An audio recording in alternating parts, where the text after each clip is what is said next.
আচ্ছা ভাই, এ বাঙালি এই সুধীর হোতাইনের কি কোনো দিন কোনো পরিবর্তন হতো না? দেশ স্বাধীন হয়েছে ৫৫ বছর। এই সুত মারানির ফুতানের কোনো পরিবর্তন নাই।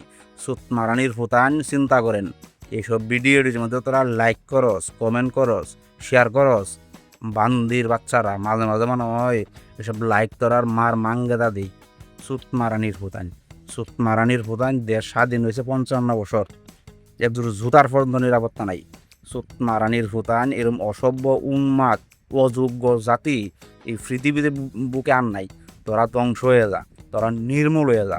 সুত মারানি মারানির হেবান মারানির ফুতান আবারও বুঝাছি, এইসব ভিডিওর মধ্যে যদি লাইক করবে, কমেন্ট করবে, শেয়ার করবে, তোরার মার মাঙ্গে দেয়া লবণ দেয়া তোরার তোরা মার গাড়ি মার তোর মারে। সুত মারানির ফুতান তোর সেফুদা সিফাতুল্লাহ সেফুদা এমনি এমনি গালিগালাজ করে না। বান্দির বাচ্চারা আসলে তারা একটা অকৃতজ্ঞ জাতি। সুত মারানির প্রধান তার মধ্যে মানুষের কোনো বালাই নাই, মানুষের কোনো জাতি না তারা। সুত মারানির প্রধান।